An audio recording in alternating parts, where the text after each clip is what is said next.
sekalian saya muliakan, jadi semuanya tergantung dari niat. Kalau kita ngerjain apapun niatnya mau nyari ridha Allah, insya Allah akan memberikan sesuai dengan niatan kita tersebut. Tapi kalau niatnya bukan karena Allah, jangan sampai kita menyesal. Bahkan dari dunia aja kita udah nyesal, karena belum tentu yang kita inginkan kita dapat, apalagi di akhiratnya. Saya mau cerita nih. Dulu ada sahabat Nabi kita Muhammad sallallahu alaihi wasallam. Dengar ada panggilan perang. Jadi zaman dulu kan belum ada media sosial, belum ada televisi, belum ada radio. Jadi kalau mau ngumumin persiapan perang, itu ada orang naik unta, kemudian di jalan keliling-keliling yang suaranya kencang ke daerah-daerah memberi pengumuman. Besok Nabi Muhammad akan ngajak kita pergi perang. Kumpul besok di area Masjid Nabawi. Jam sekian misalnya gitu kan, waktu duha gitu. Orang ini begitu dengar pengumuman yang semacam itu, dia pun langsung bangun, dia menuju ke arah sandalnya, dia mulai membersihkan kudanya, dia pun mulai asah pedangnya, sambil rapi-rapi besok nih mau berangkat pergi perang. Sambilan dia cuci-cuci kudanya, dia sambil mikir, besok pergi perang nih, mudah-mudahan menang. Amin. Mudah-mudahan banyak dapat harta rampasan. Nanti kalau dapat harta rampasan, dibagi-bagi, ada unta, ada kuda, ada kambing juga. Saya mau milih mana ya? Kambing aja. Kuda saya udah punya, unta juga saya udah punya. Saya mau ambil kambing aja. Nanti saya sembelih, nanti saya ambil hatinya. Saya seneng banget makan hati kambing bakar. Sambil begitu, sambil mikir itu, enak nih, nanti dapat harta rampasan perang, kambing yang akan saya bakar hatinya. Bayangin tuh dia makan hati kambing bakar. Habis selesai rapi-rapi gitu, dia pun baringan, kecapean, nungguin azan asar, ketiduran. Di saat ketiduran dia mimpi, kayaknya udah pergi perang, kayaknya perangnya menang, cuma masalahnya dia mati dalam mimpinya. Untung dalam mimpi kan, dia mati. Akhirnya mimpinya tuh sampai kayak panjang, tiba-tiba udah nyampe ke negeri akhirat gitu. Waktu di akhirat, dia lihat sahabat-sahabatnya, teman-temannya yang ikutan pergi perang mendapatkan balasan-balasan syahid fisabilillah.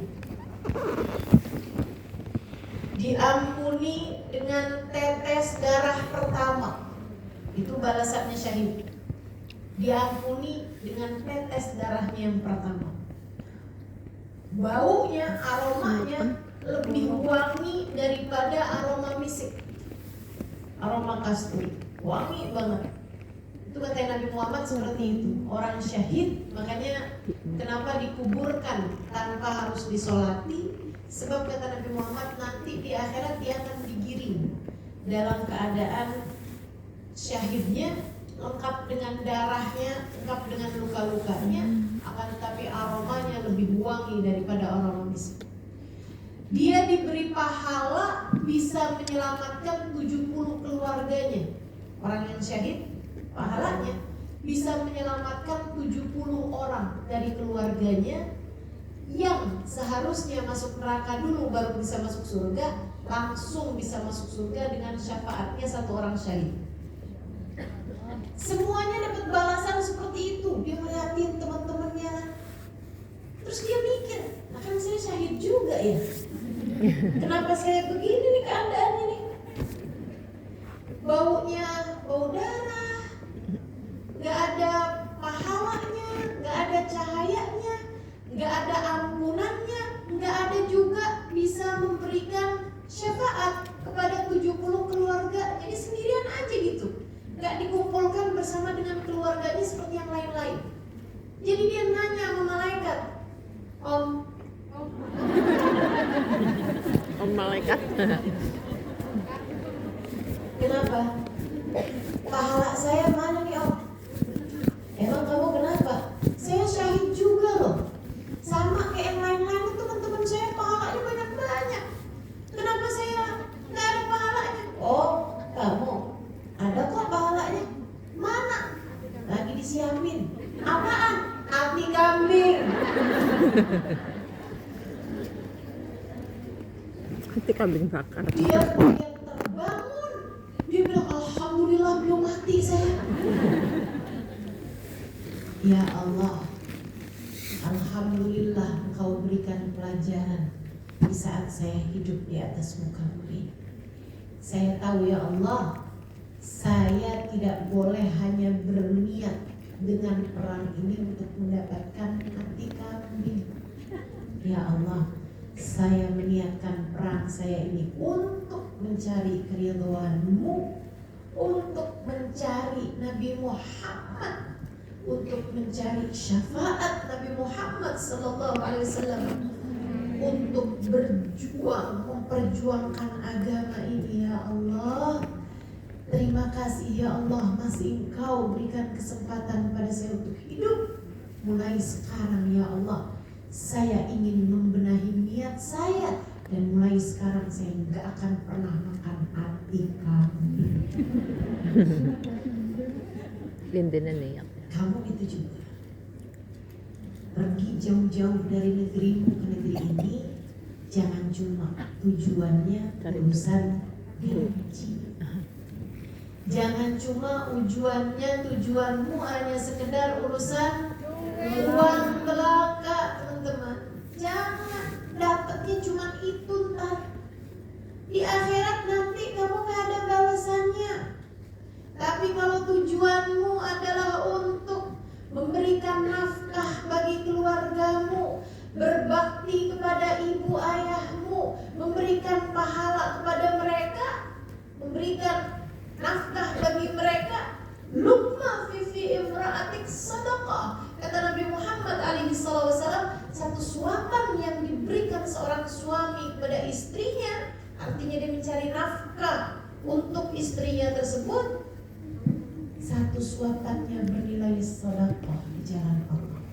Kalau kamu membiayai anakmu, membiayai orang tuamu, membiayai keluargamu misalnya yang ada di kampung sana, kemudian kamu melakukan ini semuanya berlelah-lelah hanya agar mereka semuanya dapat berkehidupan dengan mapan, semuanya bernilai sedekah bagi catatan amal kebaikanmu tersebut, punya nilai pahala yang sangat besar di sisi Allah Subhanahu wa Ta'ala. Niatkan nyari ridho Allah. Bahkan dalam hadis sampaikan, ayu mamri'in bat kalan min syughli bata mawfurun lah. Kalau ada seseorang tertidur malam dalam keadaan kelelahan karena seharian bekerja untuk menafkahi keluarganya, bata mawfurun lah, dia akan tertidur dalam keadaan dosa berguguran dari dirinya. Kamu tidur dalam keadaan dosa-dosamu bergugur. Itu kalau kamu niatnya bekerja benar. Itu kalau kamu niatnya mencari nafkah benar. Untuk Allah, untuk Rasulnya, untuk jadi hamba Allah yang salehah. Itu sekalian saya muliakan, sebab kalau kamu nggak mencari nafkah dengan benar, nggak nyari rezeki yang halal, bisa jadi dirimu dan keluargamu berkekurangan, akhirnya mencari-cari dari orang lain. Kalau mencari dari orang lain, meminta-minta kepada orang lain, Mari. berharap Mari. kepada orang lain. Terus mari. Kata Nabi Muhammad, tiap kali kamu minta, ya ilah nuktah sauda yaumil qiyamah. Tiap kali kamu datang kepada saudaramu, berharap-harap kepada orang lain, minta-minta dari orang lain, satu titik hitam di wajahmu di akhirat nanti. Kita gak mau jadi orang yang datang dalam keadaan menyandang malu.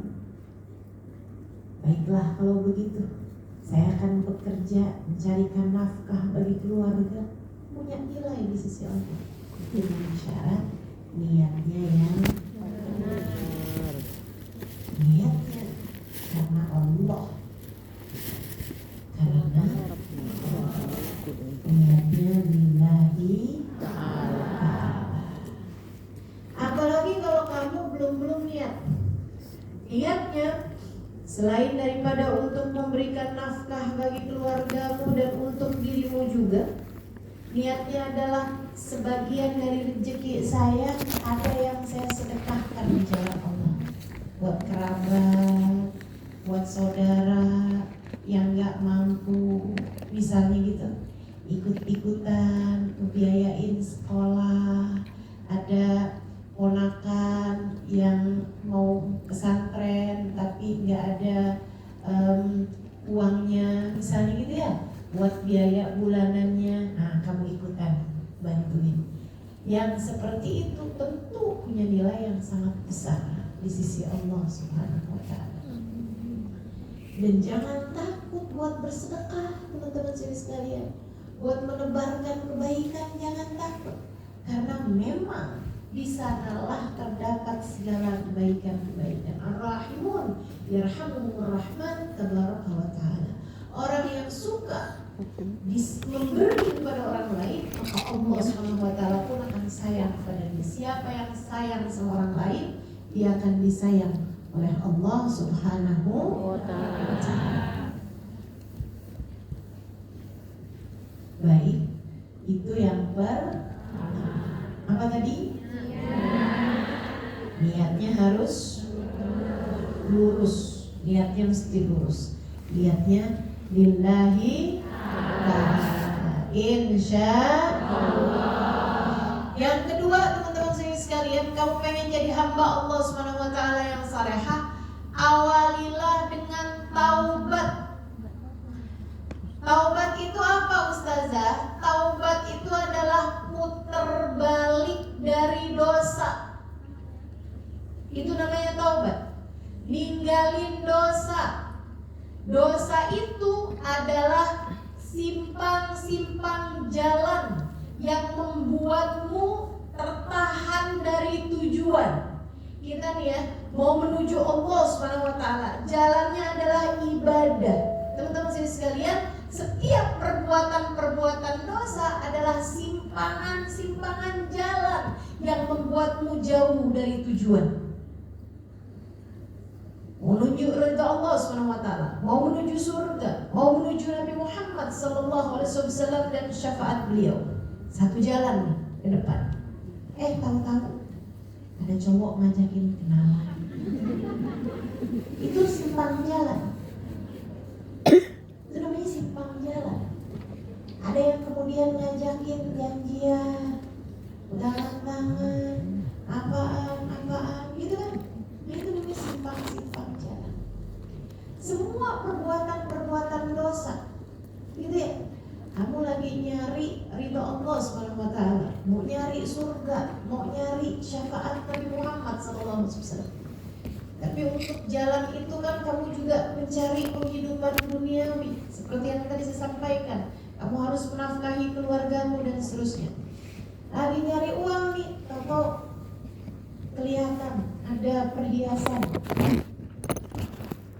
kayaknya dia lupa naruhnya, mungkin dia nggak nyari nih, udah aja dah, diambil aja, dijual, lumayan buat tambahan transfer. Saudaraku sekalian, saya mengatakan itu namanya simpangan jalan, namanya dosa. dosa itu tiap dikerjain satu akan menarik dosa-dosa yang lain. Itu sebabnya Allah SWT berfirman, wala tattabi'u khutuwatish syaitan. Janganlah kalian ikuti langkah demi langkahnya setan. Karena setan tuh kalau mengajakin dosa itu nggak langsung yang gede-gede, yang kecil dulu. Tarik, nah, udah bisa nih, enak lagi, udah balik lagi, terus lagi. Orang itu nggak mungkin sama setan diajakin lagi, nggak mungkin. Diajakin itu kenalan, habisnya kenalan janjian, habisnya janjian ketemuan, habisnya ketemuan pegangan tangan, habisnya pegangan tangan sender-senderan. Kemudian nggak mungkin setan tuh baru awal-awal ada kelihatan cowok zina yuk, nggak mungkin teman-teman saya sekalian. Jadi yang namanya dosa itu pasti tuh membawamu kepada terus.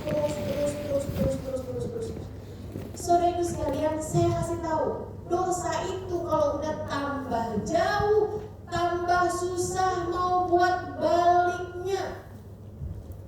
Semakin dikerjakan, semakin membuatmu jauh dari Allah. Kalau sudah tambah jauh dari Allah, tambah sulit bagimu untuk kembali kepada jalan yang benar. Tambah susah untuk kembali pada jalan yang benar.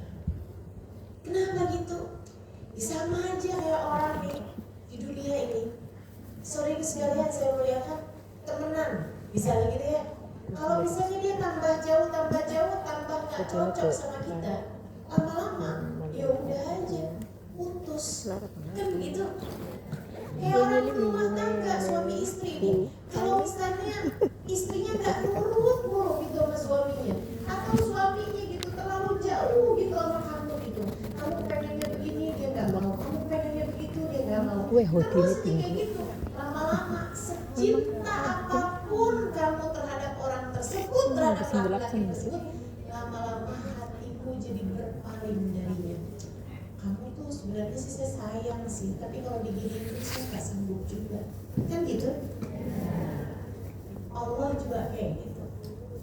Kamu diberinya iman, kamu diberinya Islam, kamu dijadikan sebagai hamba Allah SWT, tapi disuruh sholat nggak mau, disuruh tutup aurat nggak mau, disuruh kebaikan nggak mau, malah yang dikerjain dosa.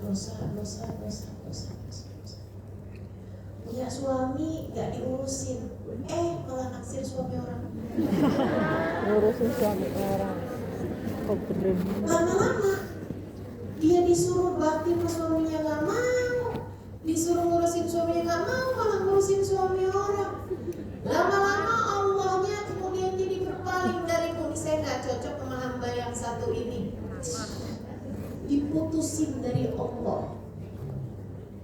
Itu kalau jalan tambah menyimpang dari arah yang sebenarnya, lama-lama kamu semakin tersesat.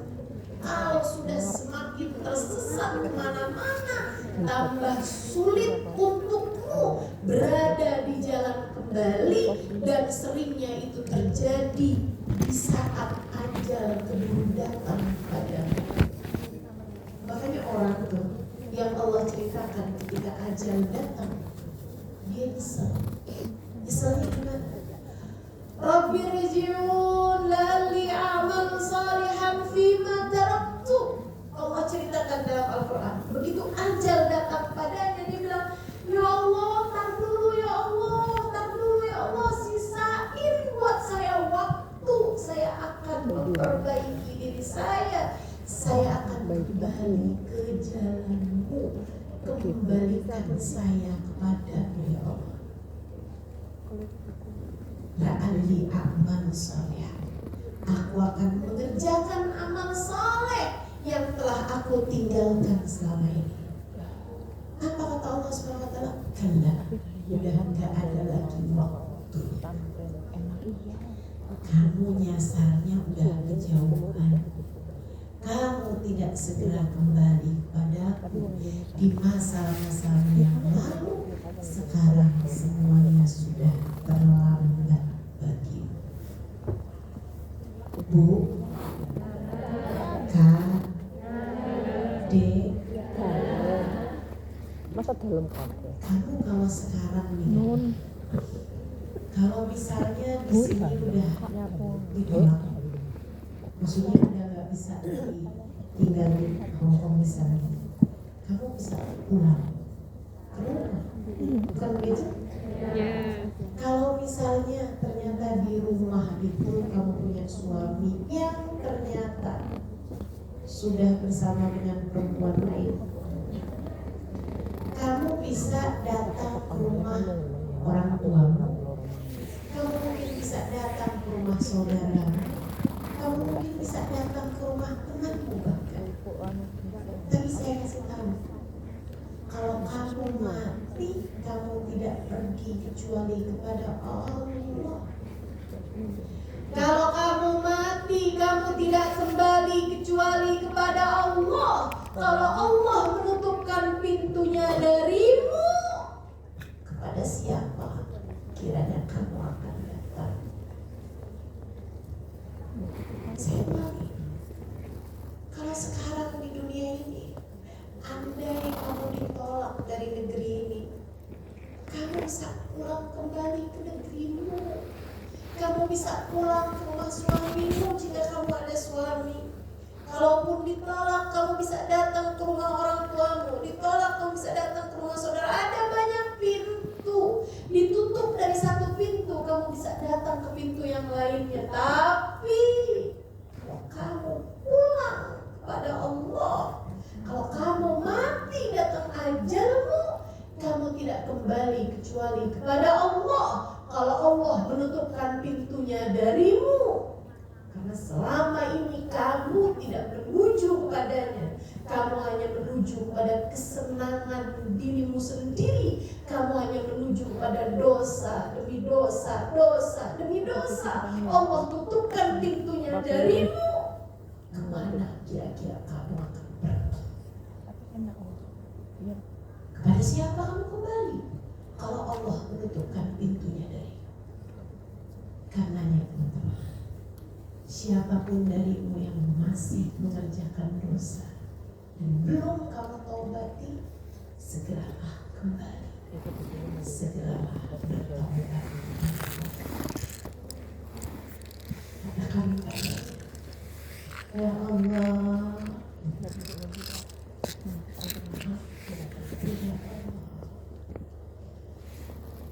ya Allah, terimalah aku ya Allah. Ya Allah, ampuni diriku ya Allah. Tapi saya sudah terlanjur kotor Ustazah. Iya, dan tidak ada yang dapat membersihkannya kecuali Allah. Karenanya datanglah kepadanya. Gak malu Ustazah, ini udah terlanjur kotor, suruh datang kepada Allah. Kalau kamu gak datang, kamu semakin malu.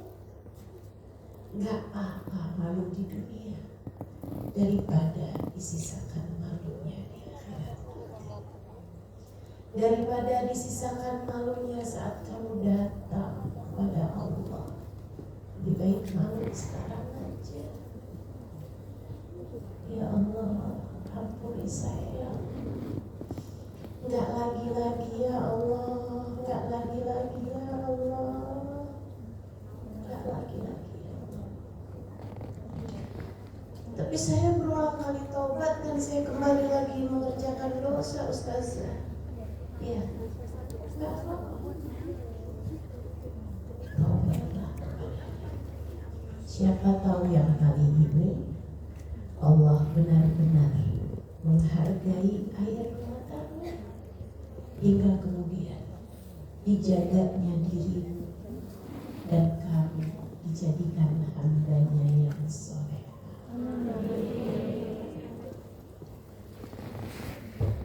Bertaubatlah dari dosa. Semanis apapun dosa itu terasa.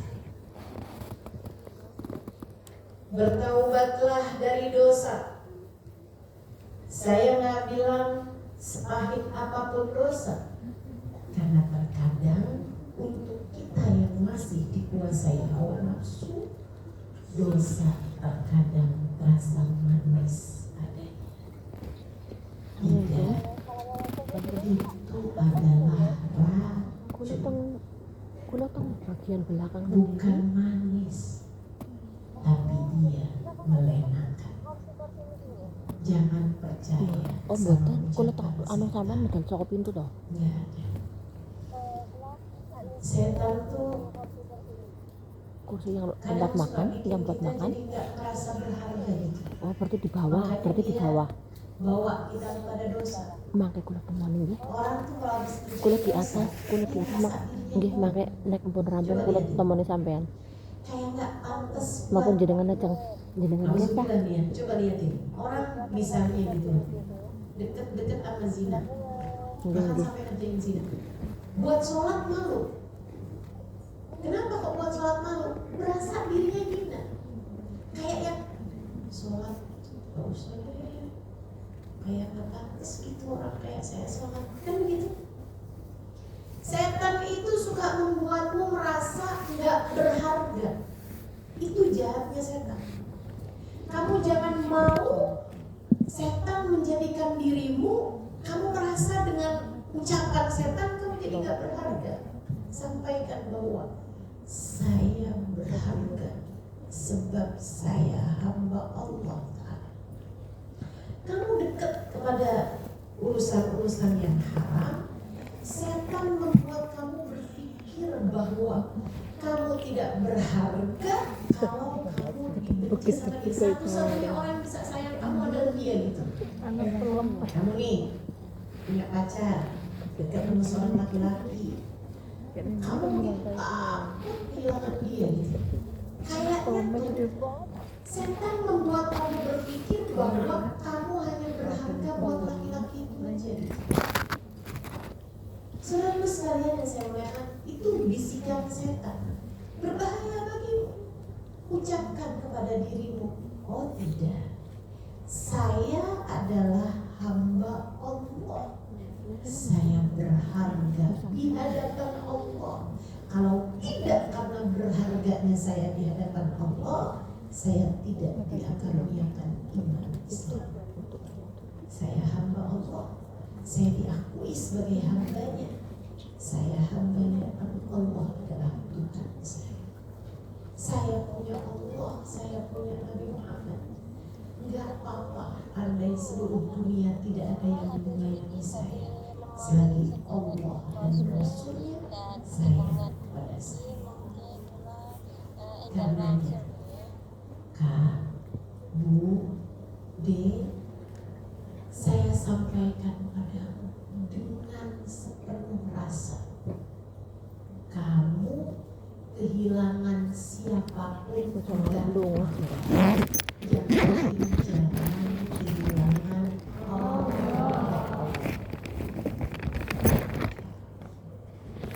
Kamu lagi sayang sama fulan bin fulan, gak apa-apa, gak usah ngemis-ngemis cinta dari siapapun.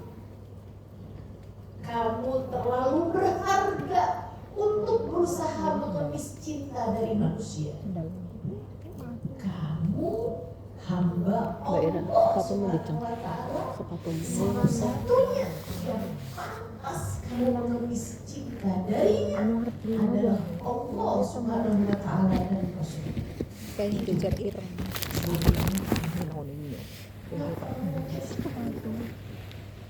Gak perlu segala-gala mengusahakan dari.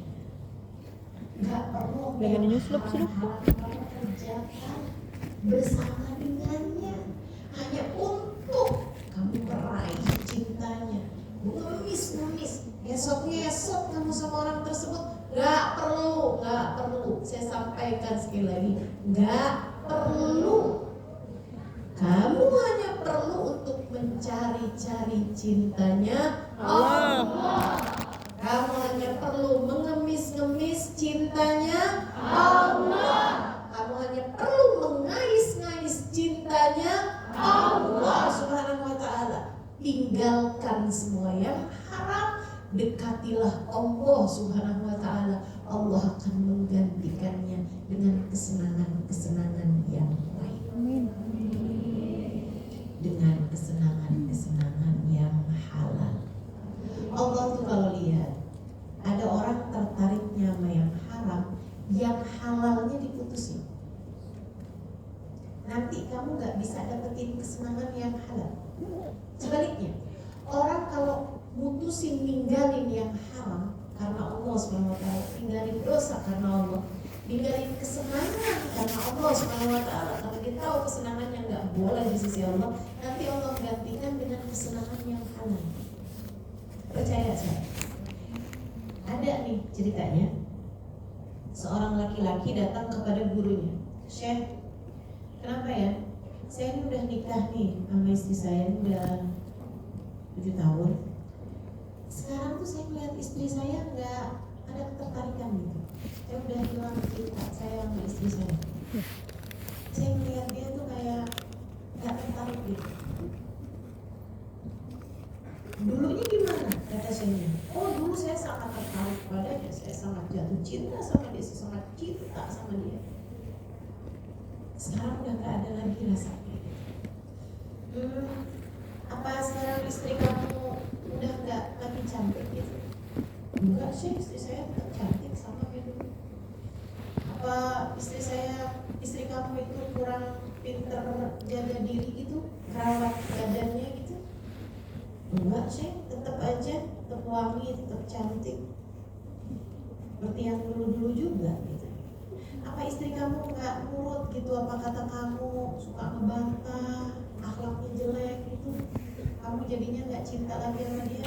Enggak sih, tetap sama aja, dia orang yang baik. Ada orang Cuma nggak tahu ada orang kayak dulunya. Saya tanya ya, tolong kamu jawab dengan jujur. Baik Syekh, apakah kamu suka lihat-lihat perempuan-perempuan yang gak halal? Iya Syekh. Kamu suka nonton tayangan-tayangan, tontonan-tontonan yang haram-haram? Iya Syekh. Nah, ketika Allah lihat hatimu tertarik kepada yang haram, Allah halangkan kamu dari kesenangan yang haram. Saya ulangi, ini penting. Kamu tinggal pilih aja dalam hidup kamu, mau kesenangan yang haram, mau kesenangan yang halal. Kalau kamu ingin dikasih sama Allah kesenangan yang halal, tinggalkan yang haram-haram, taubatinlah kamu dari segala dosa. Allah akan menggantikanmu dengan kesenangan yang halal.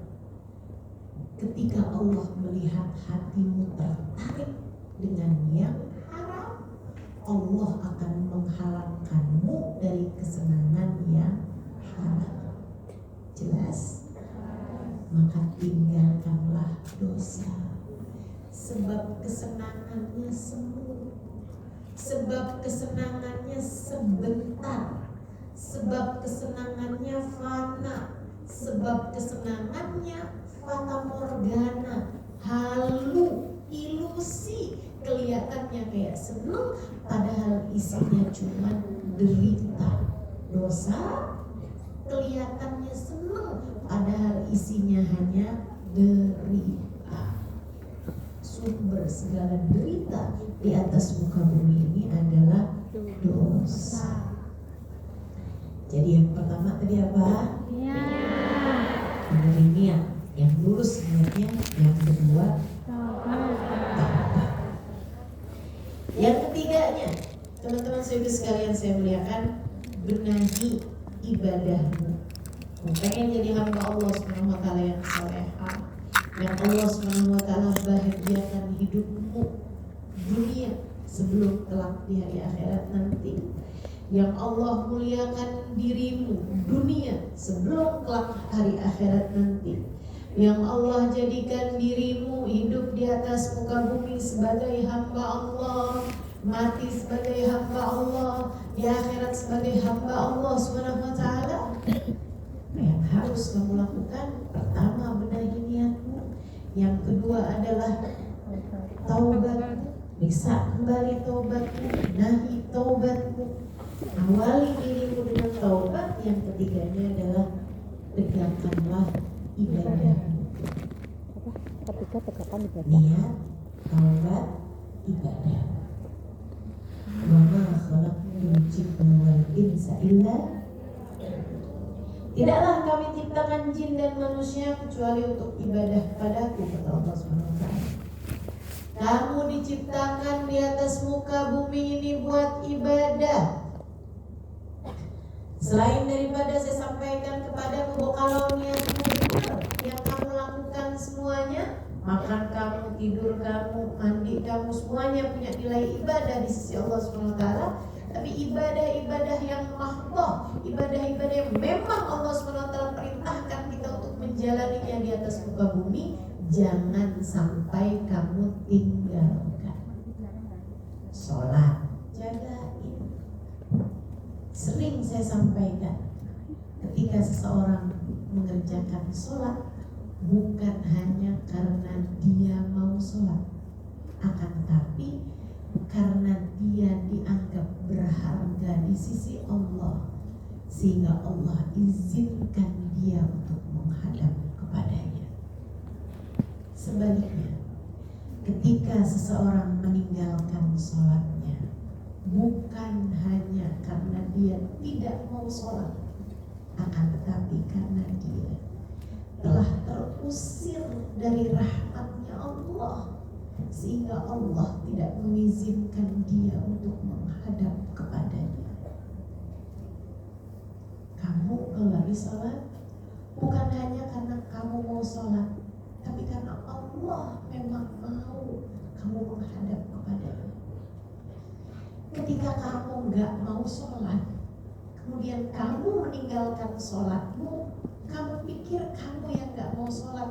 Bukan, tapi Allah yang gak mauin kamu menghadap kepadanya, karena kamu sudah terusir dari rahmatnya. Hati-hati, jaga sholat, jaga sholat. Kayak apapun keadaannya, jangan tinggal sholat. Kayak apapun situasinya, jangan tinggal sholat. Jangan tinggal sholat. Jangan berani-berani tinggal sholat. Kamu tinggal sholat, kamu ditinggal sama Allah. Dan kamu gak akan kuat kalau ditinggal sama Allah. Kamu gak akan kuat kalau kamu ditinggal sama Allah. Jadi jangan pernah berani tinggal sholat. Sholatnya jagain, ya. Subuh, duhur, asar, maghrib, isya. Saat paling menyenangkan bukan? Ketika kamu letakkan dahi di lantai, kamu berbisik ke bumi, akan tetapi suaramu didengar hingga arsy Allah. Aqrab ma yakunul 'abd min rabbih fa huwa sajid fa akthiru fihi du'a faqmin an yustajaba lah. Tempat terdekat seorang hamba dari Allah Tuhannya adalah saat dia sujud. Perbanyaklah sujud kepada Allah, perbanyaklah doa kepada Allah di dalam sujudmu. Sangat mungkin doamu diijabah oleh Allah. Kamu ketika sujud, saat paling dekatmu dengan Allah. Sujud dalam sholat. Kamu lagi sholat, saat kamu sujud, itu tempat terdekat kamu dengan Allah SWT. Bisikkan kepadanya, ya Allah, lihatin saya ya Allah, saya hamba-Mu ya Allah, terima saya ya Allah, saya hamba-Mu ya Allah, kasihani saya ya Allah, saya hamba-Mu ya Allah, saya jauh dari keluarga, gak apa-apa ya Allah, asalkan saya tetap dekat dengan bukankah Engkau pemilik dunia dan akhirat. Jangan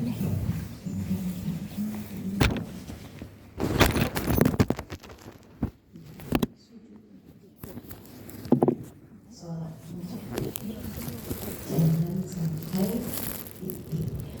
Insya Allah. Saudara sekalian yang saya muliakan, perlu tambahin selain daripada subuh, duhur, asar, maghrib, isya, kamu tambahin malam-malam bangun 2 rakaat, 4 rakaat, atau sholat witir 3 rakaat, 5 rakaat, 7 rakaat. Kalau kamu bisa jalanin itu dalam kehidupan kamu menjadi hamba Allah yang mulia. Sebab yang namanya sholat malam itu harga diri kita, kata Nabi Muhammad. Harga dirinya seorang mukmin terdapat pada qiyamul layl, terdapat pada bangunnya di waktu malam. Kamu pengen jadi seorang yang mulia, punya harga diri, seribu sekalian bangunlah di waktu malam. Dengannya kamu tidak terlalu di sisi Allah Subhanahu wa ta'ala. Wa min al-laili fatahajjad bihi nafilatan laka asa an yab'athaka Allahu maqaman mahmuda. Dan di waktu malam bangunlah kamu, walaupun hanya sebagian dari waktu malam, walaupun hanya 2 rakaat, 4 rakaat. Saldo akhirat, kata Nabi Muhammad alaihi wasallam, salatul lail raka'atan fi jawfil lail kanz min kunuzil akhirah. 2 rakaat, 4 rakaat di waktu malam adalah simpanan-simpananmu untuk akhirat.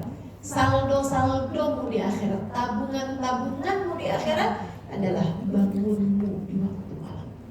Enggak harus panjang-panjang, walaupun hanya sekedar setengah jam, 20 menit dari azan subuh.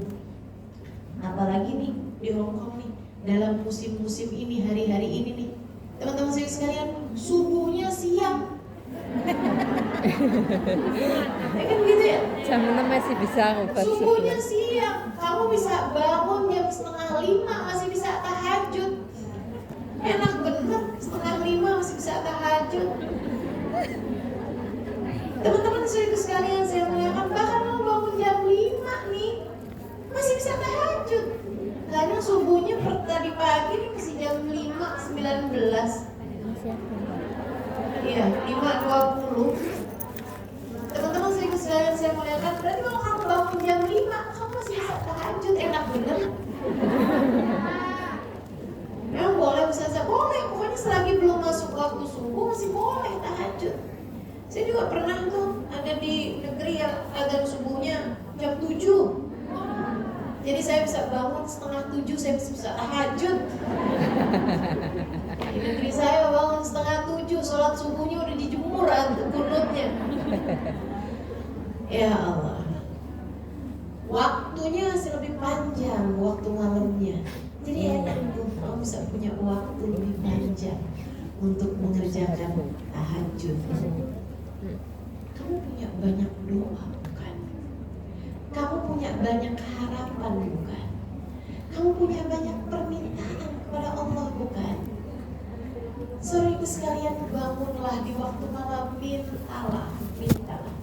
Idza ja'at thuluthul lailil akhir, apabila datang sepertiga malam yang terakhir, Allah turun. Artinya rahmatnya Allah dipersiapkan, karunia-Nya Allah dipersiapkan, ijabah doa dipersiapkan, hadiah dan hidayah dipersiapkan. fayunadi, maka Allah kemudian memanggil. Katanya Allah Subhanahu wa ta'ala, mana nih di antara kalian yang hendak meminta kepada, kemarilah, aku akan memberikannya kepadamu. Siapa nih yang lagi punya hajat? Fa'unilahul matalib, aku akan mengabulkan hajat-hajatnya.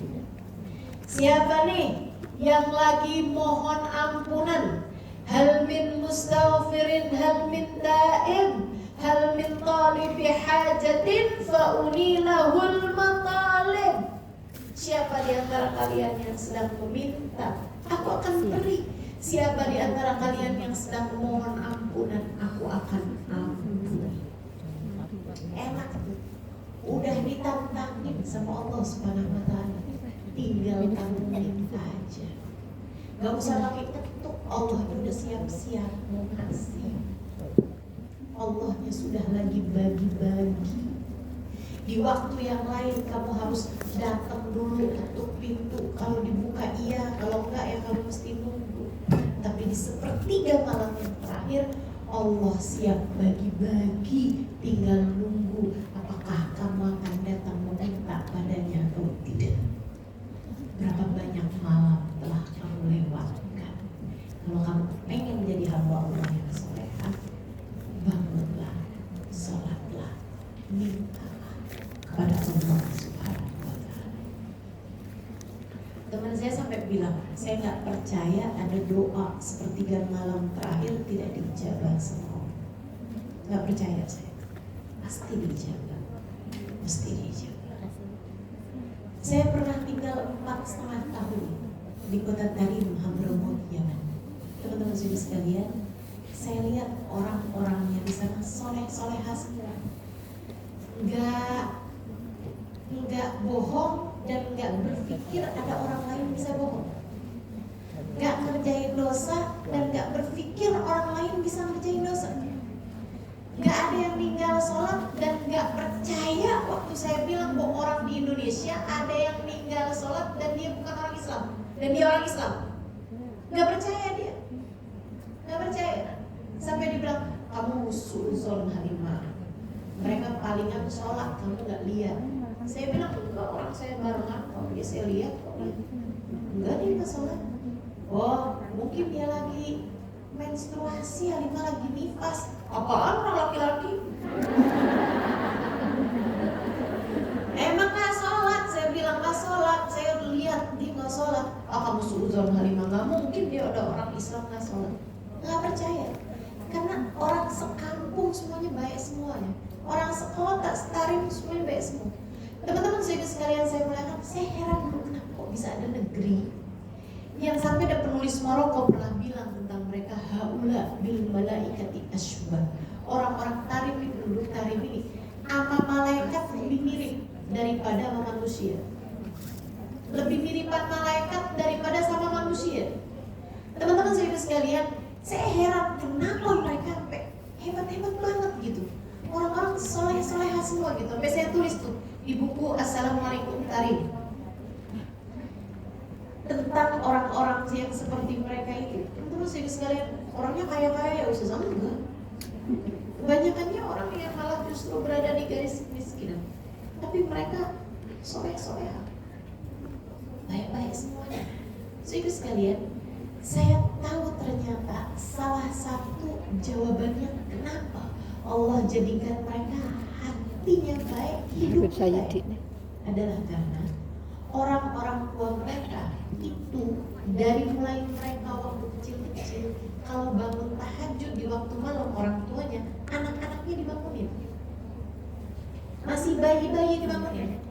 Buat ngapain? Gak bisa tahajud kan? Gak apa-apa walaupun mainan, walaupun disusuin, walaupun yang penting bangun gitu. Jam 3, jam 4 orang tuanya bangun untuk berdoa, untuk tahajud, untuk beristighfar, untuk baca zikir, anak-anaknya dibangun. Kenapa? Dengan 2 alasan. Yang pertama, agar anak mereka terbiasa bangun nanti ketika besarnya, nggak berat buat mengerjakan ibadah bangun malam, itu yang pertama. Alasan yang kedua, agar rahmat Allah yang turun di sepertiga malam terakhir mereka berhasil mendapatkannya. Jadi saya rasa mereka banyak dapat berkahnya qiyamul lail dari orang-orang tuanya, sehingga kemudian menjadi langsung soleh-soleha dari sejak kecilnya sampai dewasanya sampai tuanya. Nah, kamu kepengen anakmu soleh, kepengen anakmu soleha, kepengen nanti kalau kamu punya keturunan, misalnya saya sekarang belum nikah Ustazah, ya kamu kan pasti berharap nanti kamu punya keturunan, anak kamu jadi soleh, anak kamu jadi soleha, anak kamu bahkan, kamu gak kepengen anak kamu jadi ulama, kamu gak kepengen anak kamu jadi hafiz Quran, kamu gak kepengen anak kamu bisa menjadi seorang pendakwah misalnya gitu. Soalnya itu sekalian yang saya muliakan, itu kamu mesti tabung, mesti punya saldonya. Apa saldonya? Rahmat Allah yang banyak. Kamu perlu buat mendapatkannya. Gimana caranya? Bangun di waktu malam, tahajud yang serius, minta sama Allah Subhanahu wa Ta'ala di jam yang memang Allah berkenan untuk membagi-baginya. Saya kadang kalau lagi bangun di waktu malam, saya berdoanya gini, ya Allah, jika di jam yang orang lain banyak juga bangun di jam seperti ini, ya Allah, hamba-hambamu yang soleh-soleh, minta kepadamu, ikutkan saya bersama dengan mereka, ya Allah. Saya mengaminkan doanya hamba-hambamu di atas muka bumi ini yang saat ini sedang meminta padamu. Kabulkanlah untuk mereka dan kabulkanlah pula untuk saya, ya Allah. Amin. Enak bener, karena Allah lagi bagi-bagi. Jadi kayak saya cuma tinggal bilang aja, ya Allah, yang kau bagikan ya Allah kepada yang baik-baik, saya minta juga ya Allah. Gitu aja, kan enak tuh. Mereka tentu meminta hal-hal yang baik-baik juga.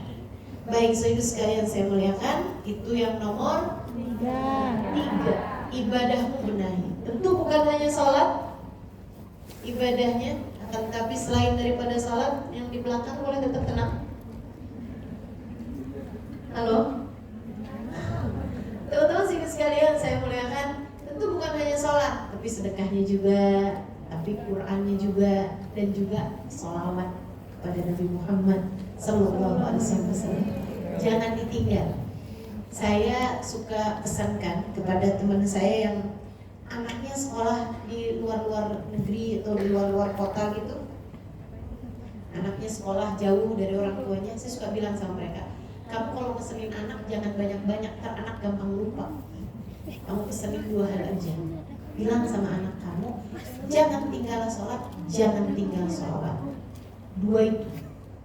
Karena seseorang tuh kalau sholatnya bener, hubungan sama Allahnya benar. Kedua, sholawatnya benar, dia punya sholawat gitu sama Nabi Muhammad, hubungan sama Nabi Muhammadnya benar. Kalau udah punya dua-duanya, dia punya tali menyampaikannya kepada Allah, dia punya tali menyampaikannya kepada Nabi Muhammad. Maka andai pun saat ini belum benar, besok-besok hari bakal benar. 2 itu jangan ditinggalin. Sholatnya benar sama sholawat. Sholawat kepada baginda kita Nabi besar Muhammad Sallallahu Alaihi Wasallam. Kalau bisa diiringi dengan hati yang penuh cinta, penuh rindu kepada Nabi Muhammad. Bu, Kak, Dek, betapa seringnya manusia mengecewakanmu, bukan? Langsung yakin. Ini berarti wajah-wajah pernah patah hati ini di sini. Betapa seringnya manusia itu sesekali kita mengingatnya dengan penuh keindahan, tapi kapan waktu kita mengingatnya dengan penuh kekecewaan. Orang tuh gitu, datang dan pergi, sesekali bikin bangga, sesekali bikin kecewa, sesekali bikin senang, sesekali bikin susah. Tapi saya perkenalkan padamu seseorang yang hanya akan bikin senang, gak akan pernah bikin susah. Namanya Nabi Muhammad. Gak akan mengecewakan, selalu membanggakan. nggak akan pernah menyusahkan, selalu memudahkan bagindamu Nabi besar Muhammad. Cinta kepadanya tidak akan membuatmu patah hati. Cinta kepadanya tidak akan membawa kecewa. Cintamu kepadanya tidak akan pernah berbuah kekecewaan. Yang cinta sama Nabi Muhammad, hidupnya bakalan jadi penuh kebahagiaan. Yang senang sama Nabi Muhammad SAW, hidup kamu bakalan penuh dengan kesenangan. Umi saya gitu. Umi saya di akhir-akhir hidupnya cintanya sama Nabi Muhammad luar biasa. Kalau baca maulid gitu, baru baca ya Rabbi sholli ala Muhammad, matanya berkaca-kaca. Aku sering banget ngomong, Umi jangan didoain panjang umur nak. Kenapa gitu Umi, kan kita pengen Umi panjang umur. Gak usah lah, gak usah doain panjang umur. Umi udah kangen sama Nabi Muhammad. Sampai ketika meninggal dunia 2 tahun silam, bulan November, bulan lalu ya, saya ingat virus sih. November tahun 2022 umi saya meninggal dunia. Itu teman-teman saya sekalian, semua yang diceritakan tentang beratnya sakaratul maut tidak dirasakan. Beliau nggak kenapa-napa gitu. Bahkan beliau sempat mengawali sakaratul mautnya dengan wudu. Beliau pergi wudu, habis itu tempat tidur, habis tempat tidur, umi saya hanya berulang kali memanggil-manggil, ya Rasulullah, ya Rasulullah, ya Rasulullah. Kemudian meninggal dunia. Emang benar, Masya Allah. Kamu kalau cintanya sama Nabi Muhammad gak akan pernah kecewa. Udah dek, gak usah ngejer-ngejer cinta manusia yang lain. Cintanya Nabi aja. Kamu baca sholawat, terus kamu bilang, ya Rasulullah, teman-teman saya pada punya pacar. Saya jomblo sejati. Cintamu aja yang saya baca. Lihat saya wahai Rasul, terima saya wahai Rasul. Sayangi saya sebagai umatmu wahai Rasul. Syafaatilah saya wahai Rasul. Gitu. Dan senang kalau kamu beri hubunganmu dengan Allah dan Rasulnya lewat ibadah. Sering sekali saya melihat yang berikutnya, keempat, rendahkan hatimu. Yang terakhir aja. Yang keempat, yang terakhir, rendahkan hatimu. Kamu gak perlu merendahkan dirimu.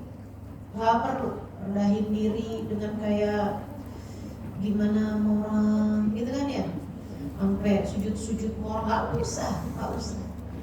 Kamu hanya perlu merendahkan hati. Rendahkan hatimu kepada Allah dengan cara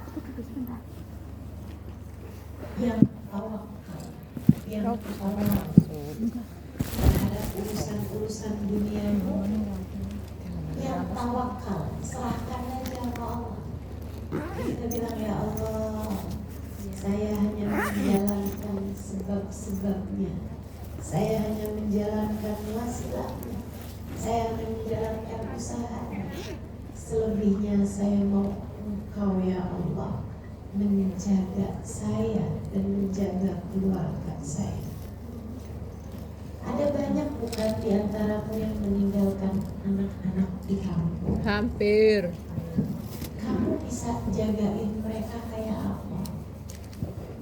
Tentu kamu tidak bisa seperti ibu-ibu yang lain yang bisa menjaga anak-anaknya 24 jam.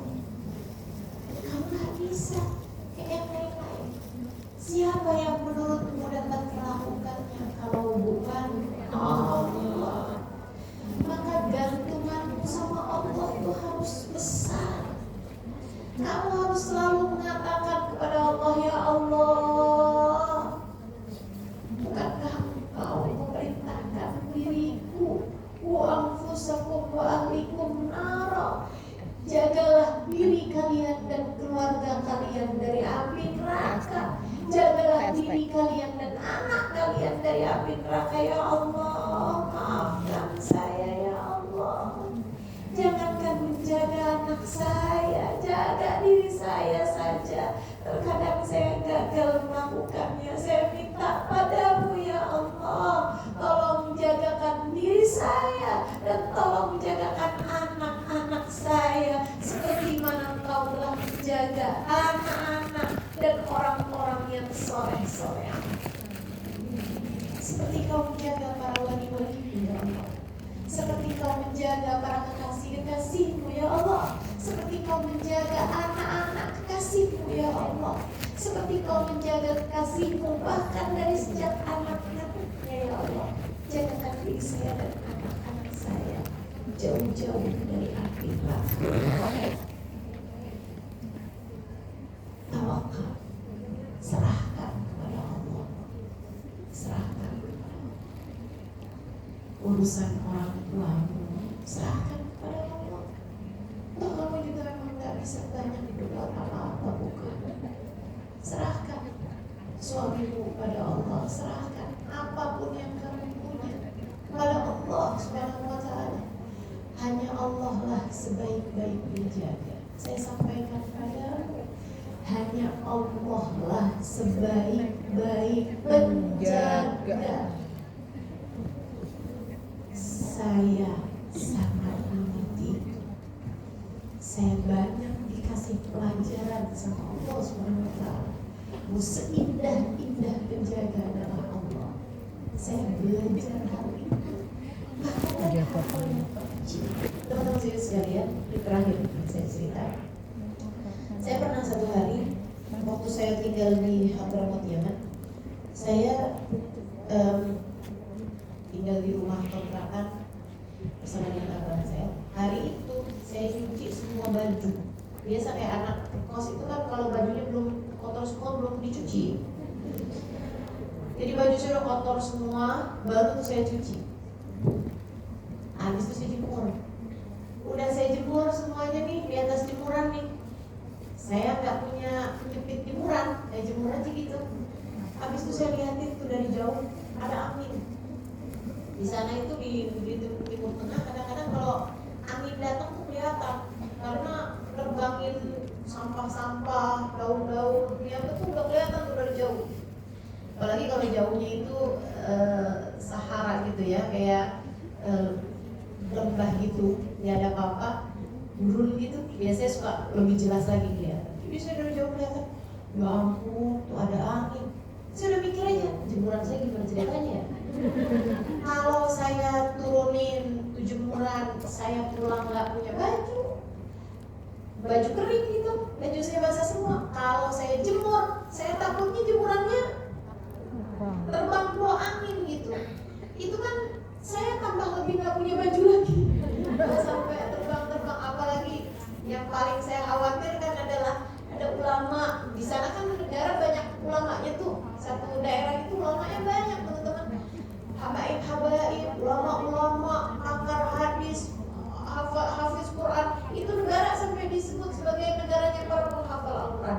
Karena dalam satu rumah ini biasanya ada 1 atau 2 orang yang hafal Quran. Teman-teman saya sekalian, saya khawatir aja gitu. Ada ulama lagi lewat di jalanan dekat rumah saya, tiba-tiba apa ini?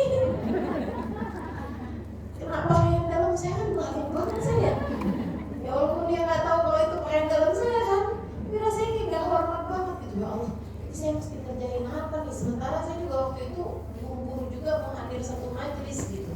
Akhirnya saya ingat apapun dititipkan sama Allah, Allah nggak akan mengecewakan. Oke, Bismillah. Jadi saya pegang bajunya satu-satu. Saya titip ya Allah, saya titip.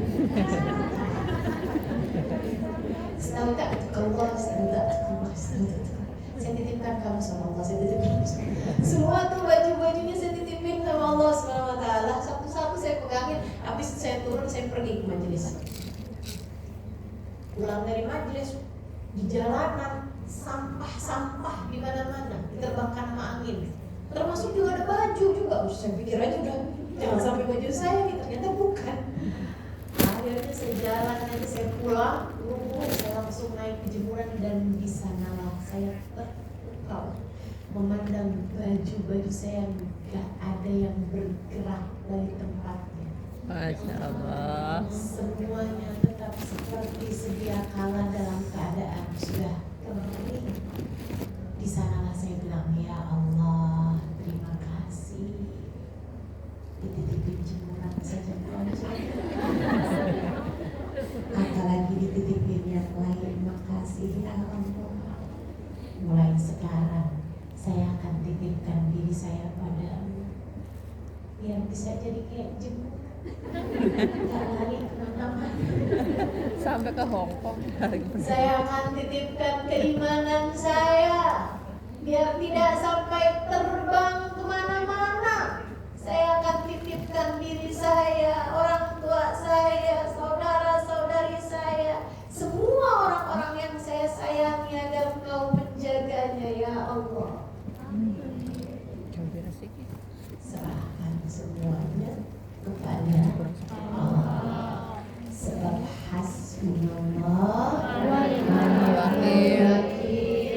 Cukup bagi kita Allah. Dialah seindah-indah zat yang diserahi. Ni'mal maula wa ni'mal nasir. Seindah-indah pemelihara adalah Allah. Seindah-indah yang dapat merawat adalah Allah. Dan seindah-indah penolong adalah Allah Subhanahu wa ta'ala Jalla Jalaluhu wa ta'ala azamatuh.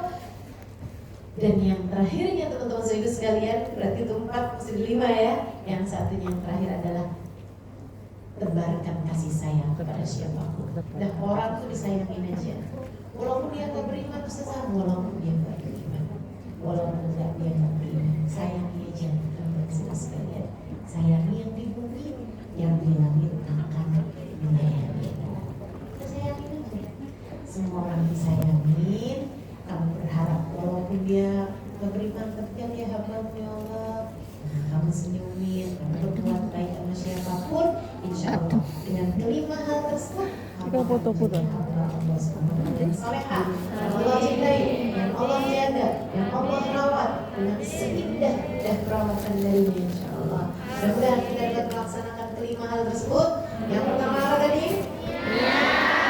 Niat. Yang kedua apa tadi? Taubat. Yang ketiga apa tadi? Ibadah.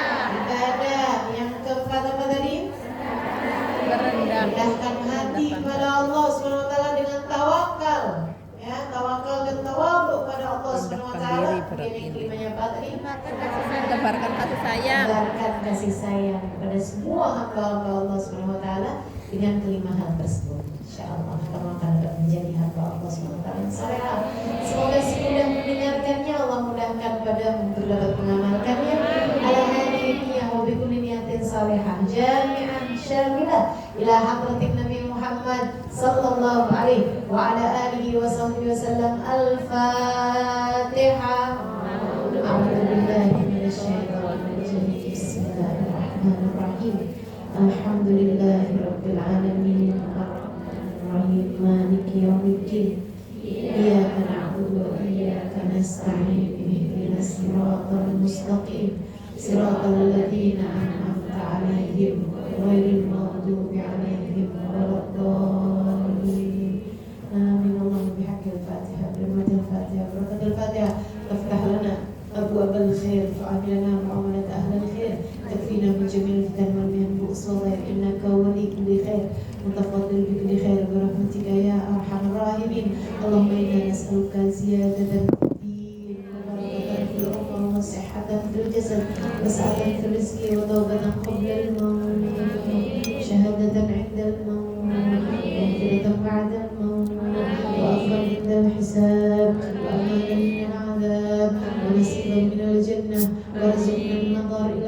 wajhikal karim. Amin. Allahumma afina min bala'ik wa uzi'na syukra na'ma'ik wa adikna barda afwik wa halawata munajatik. Allahumma qadaita lana min amrin fahfad alina fihi al-aql wa din. Allahumma qadaita alina min amrin faj'al akibatahu rasyada. Amin. Ya Allah, pandanglah saudari-saudariku di tempat ini ya Allah dengan kasih sayang-Mu.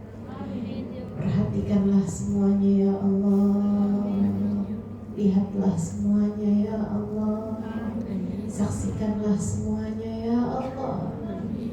Semua dari kami beriman kepada-Mu ya Allah. Semua dari kami percaya kepada-Mu ya Allah. Semua dari kami beribadah hanya kepada-Mu ya Allah. Semua dari kami berdoa hanya meminta kepada-Mu ya Allah. Karenanya terimalah kami semuanya ya Allah. Sayangilah kami semuanya ya Allah. Kasihanilah kami semuanya ya Allah. Dan ijabahkanlah doa-doa kami semuanya ya Allah. Pandanglah kami semuanya dengan pandangan kasih sayang. Ya Allah, ya Allah, ya Allah. Engkau memberikan kehidupan kepada kami ya Allah tanpa kami minta. Karenanya ya Allah, Engkau tentu tak akan menolak ketika kami meminta.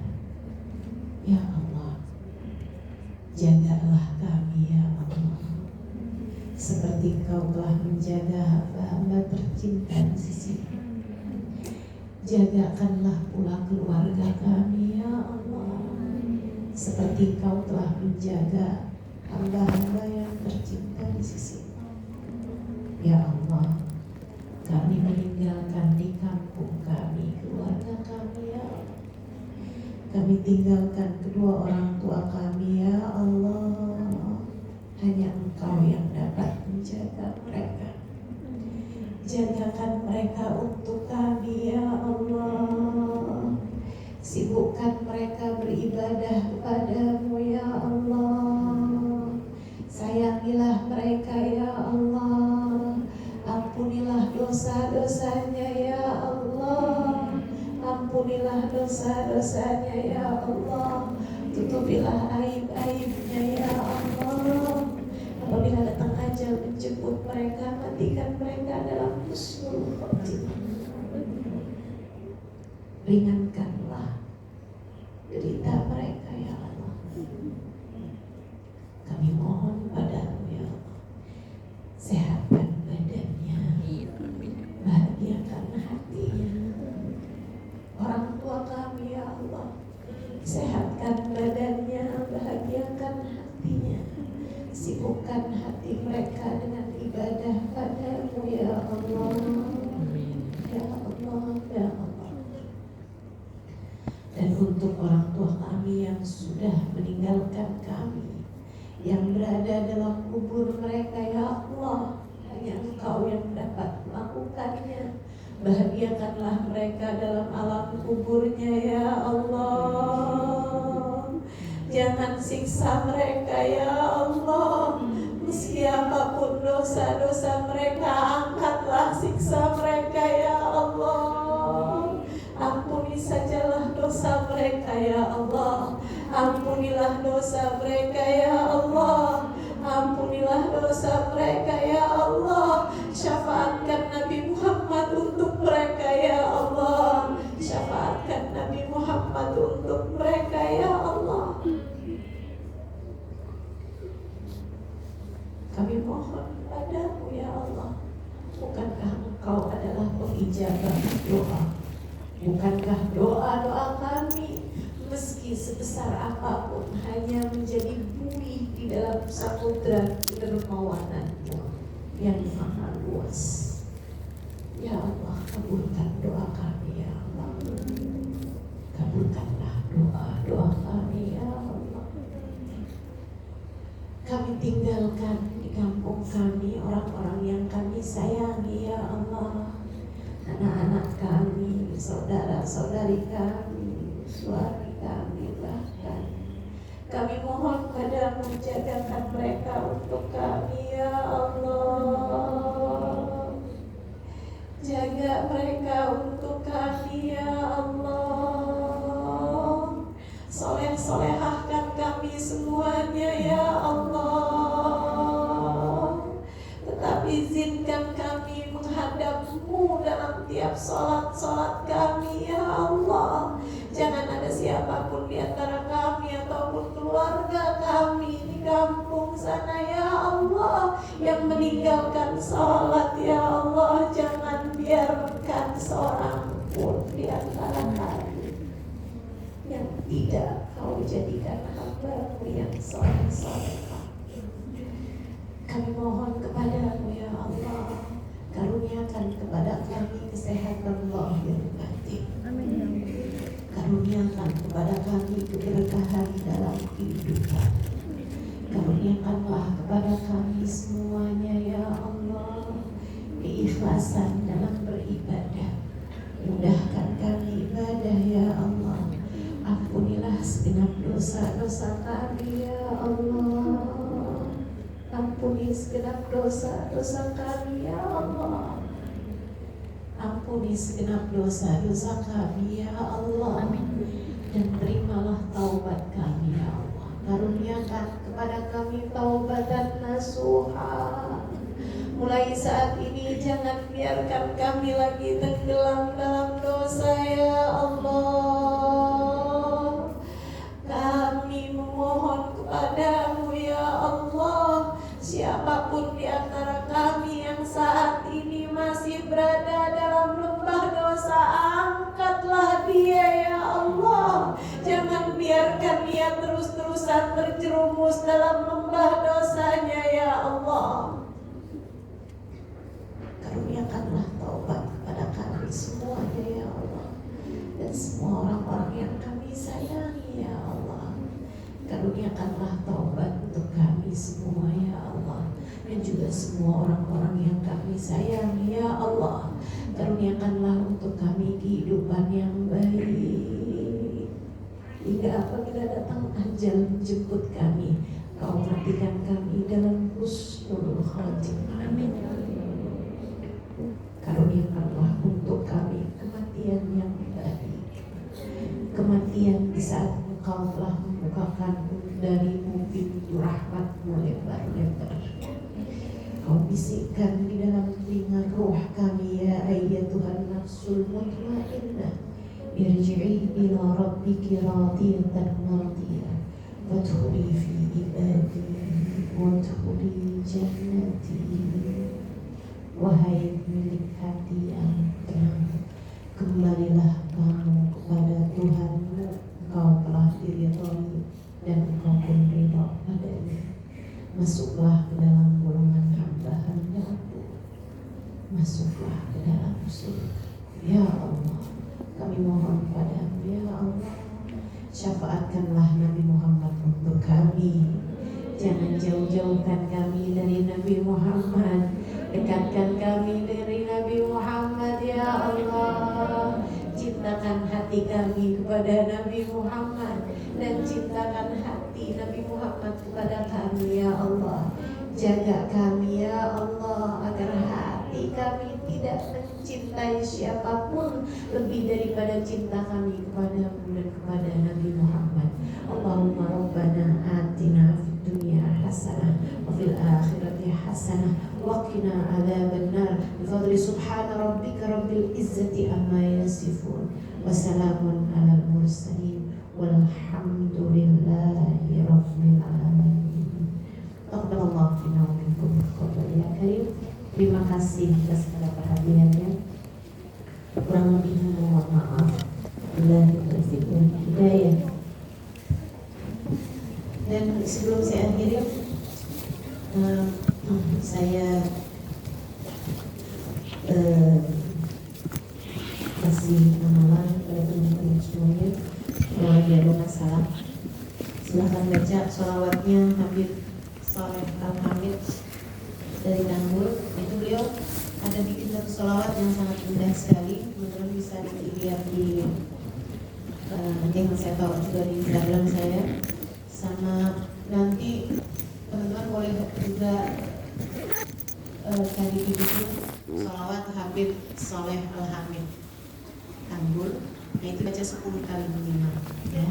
Baca 10 kali. Allahumma sholli ala sayyidina Muhammadin sholatan taghfiru bihal dzunub wa tusrifu bihal qulub wa tantariqu bihal usub wa tariqu bihas su'ub wa ala alihi wa sahbihi wa man ilaihi minasy. Artinya Allah limpahkanlah salawat salam dengan sholawat Aku matur nuwun ampun. Sik sampean sing ndi aku kayak apa? Sampean sing ndi? Aku kayak sebelah kayak di antara kayak kepon putih-putih. Orang tak keras sakit. Sebelah itu mireng. Putih mah sampean? Itu sih. Oh, oke. Apa bilang? Salawat salam juga ya keluarga dan sahabat-sahabat Muhammad Sallallahu alaihi wasallam. kalau ada yang sedang bermasalah ya silakan baca tersebut minimalnya seperti itu sampean ya. ucapkan saya akan sampaikan aja sinakum teman-teman jawab qabiltul ijazah gitu ya ajaznakum terima kasih Al-Fatihah. Mbak, kemana sana ya?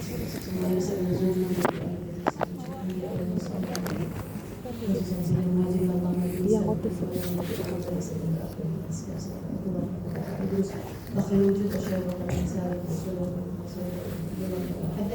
أحمد بن زين الحبشي وعلي بن الحبشي وجميع ساداتنا آل أبي علوي أجمعين وموزوس من الروي أهل الصلاة وما ينور الحب محمد بن عبد الله حتى رسوله وقرئه محمد بن عبد الرحمن الله يحفظهم ويعيد من الجنة وينفعنا بركاتهم وأسرارهم وأنوارهم وعلومهم في الدين والدنيا والآخرة وأن الله بجاه هؤلاء أولئك الرجال يقضي لنا جميع الحاجات. Silakan sebutkan hajat masing-masing.